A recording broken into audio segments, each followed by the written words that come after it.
got it. I'm not twisting it. I don't want it to get bent out of shape at all. I'm just getting that nice and melted in. So now it's not going to crack as easy. It's not going anywhere. And since I'm going to use this for a tube section, what I'm going to do before I move on to my next is I'm going to back this with my backing stringer that I pulled earlier. It's about 4 millimeters thick.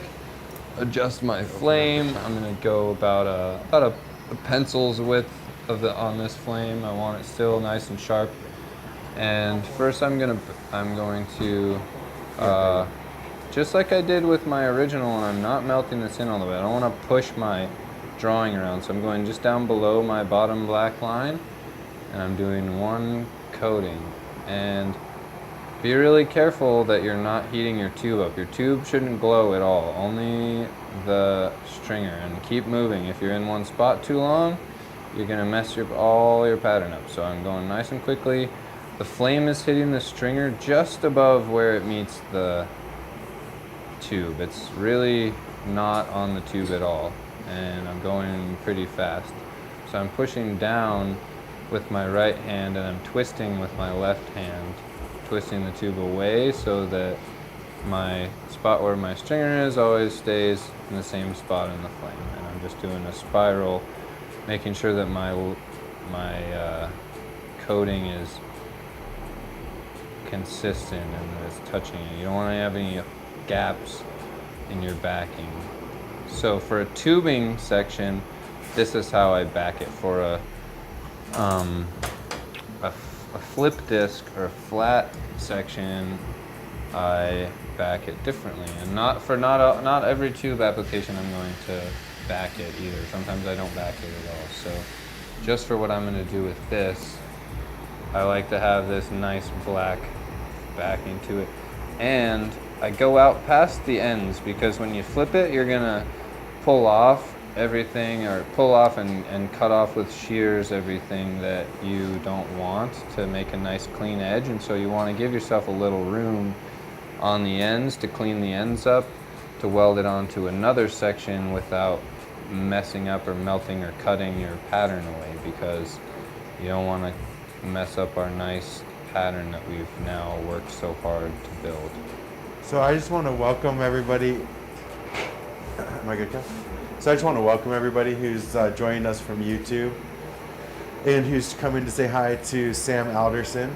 So thank you guys all for hanging out for a few minutes and having a nice little sesh with us. We're gonna be here till about 12:30 or so on YouTube, and then if you're interested in seeing the rest of the class, you're welcome to go to the online school website and just register for that. And then you'll also have access to the first few hours this morning as well, but you'll get your questions answered this afternoon. So anyway, thank you guys for joining us, and enjoy the next 10 or so minutes with Alderson Glass. He's available to answer any questions, as well as Kevin and I. So thank you guys so much.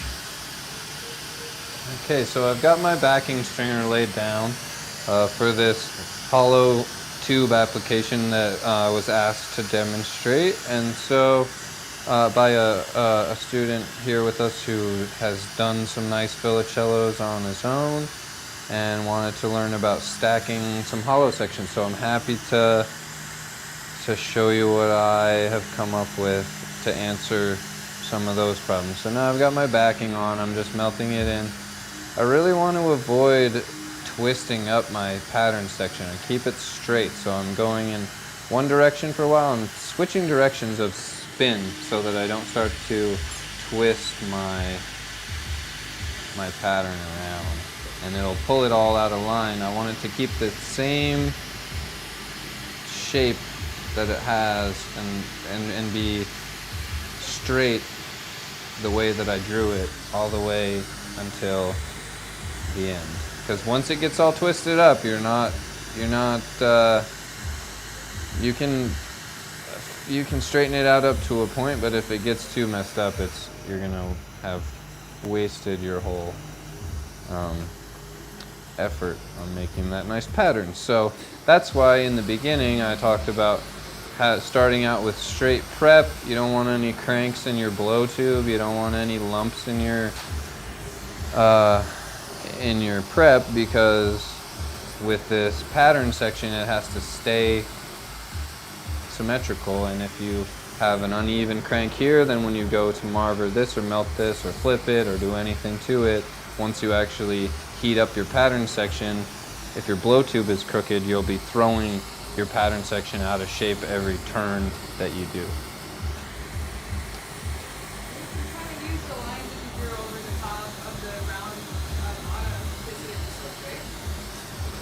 Yes. Now that I've covered it all up with backing, I can't as much, but just kind of a feel to make sure that I'm not getting that out of shape. So now we're gonna go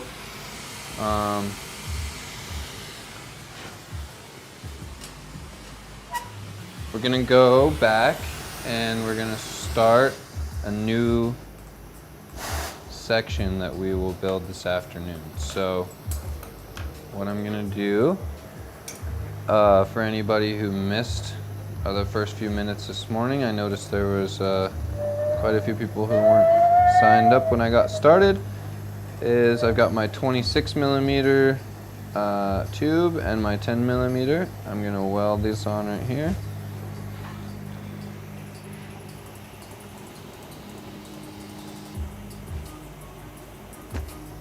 I want to take the time and puff this out and straighten it out and do whatever I need to do. Sometimes I tear it off and start over, it gets too messed up. Do whatever I need to do to get this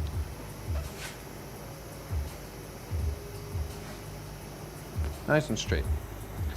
I like to lay it across my L marver and spin it so then I can see that it's way crooked. I can straighten it that way. I can take this piece of tubing is getting a little short, so it's a little harder. I can marver it here.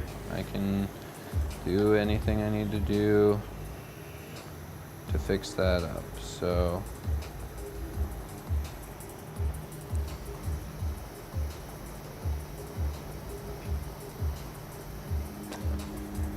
and again, it's like Robert Mickelson says, it's not what you make, it's what you can fix. And I spend a lot of time just fixing mistakes. But I don't give up until it's how I want it. So I'm still gonna keep working on this first step until it takes as long as it takes. But I'm gonna keep working on it till it's straight. So since this piece of tubing's gotten pretty short now, I'm gonna punty on to this last little chunk so that I can use it later.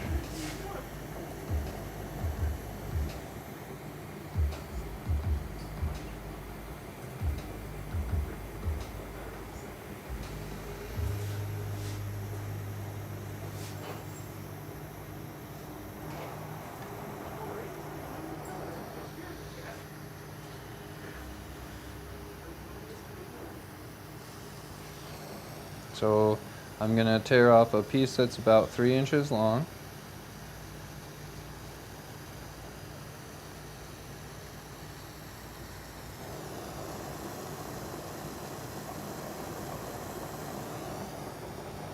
I'm gonna neck it down to about 10 millimeters because that's the size blow tube I'm using, and it'll make it easier to weld my next piece on there. Put that away for later. And again, I don't move on to the next step until I'm content with the way that this looks. Every stage of your process is just as important. So I'm going to take the end of this tube and warm it up and puff it out until I have a nice, pretty, even thickness, even dome on the end of this. I want it to be perfect. If I don't like it, I just keep going till I get it right.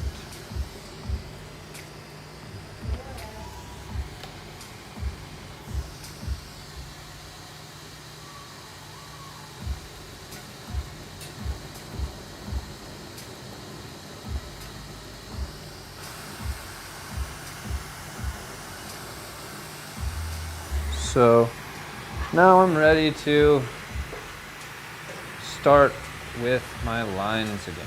So again, I adjust my flame so that I'm using the right flame for the right job. Got my 1.5 millimeter rod, and I'm gonna go perpendicular to the walls of my tube. Again, and so again, my line's got some wobble to it.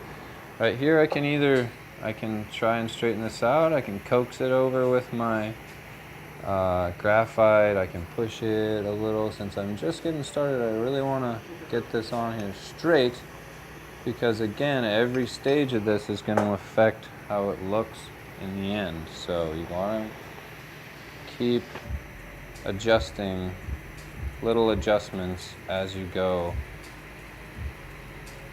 so that everything looks straight. And then once I get a nice straight line there, I'm going to move about 1.5 inches down the tube. And again, my stringer and my flame are pointing directly away from me in a straight line, and the top of my 26 millimeter can is at a horizontal that matches my L marver. So take those little visual cues, get a nice horizontal with your tube and a nice perpendicular with your stringer. Okay, Ethan says, so if we back it, so the one reason that we're backing the tube with black is it reinforces the color, so you can blow it out for a tube section a little bit thinner, and you'll have still more vibrance in your color. You won't be able to see through it, and so with a tube section, if you can see through it, sometimes light bleeds in from the back and it makes the color look washy or watery.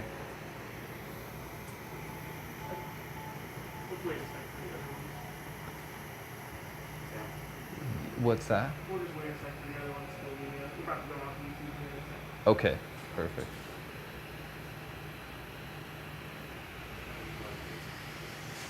So now again, I'm back to my circle, which is the cap of my cylinder. I'm going to start from the middle, which I just make a little dot. If it doesn't look like it's in the middle, I move over. I'm going to go from the middle, radiating to the outside edge. Now I'm going to move over again, and I'm going to make a little pie divided into thirds. So now I have my little pie that's divided into thirds. If you were to chop the cylinder, you'd chop it into little wedges along those lines. And I'm going to add, no, for this one I'm just going to draw those three. So keeping it nice and warm, staying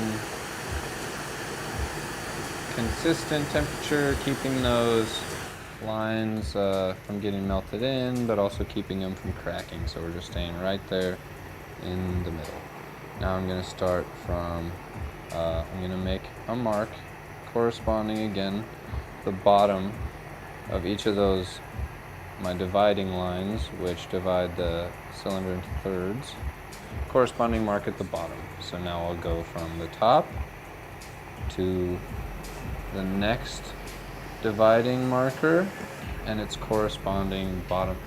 And one thing that I like to do is I go at an angle, and then right at the bottom I turn downwards, and that just gives the pattern a little bit of a flower tip look to it. So I don't do it a whole lot, but I just noticed that is something that I do, because as our bottom line, which will be the outer edge of our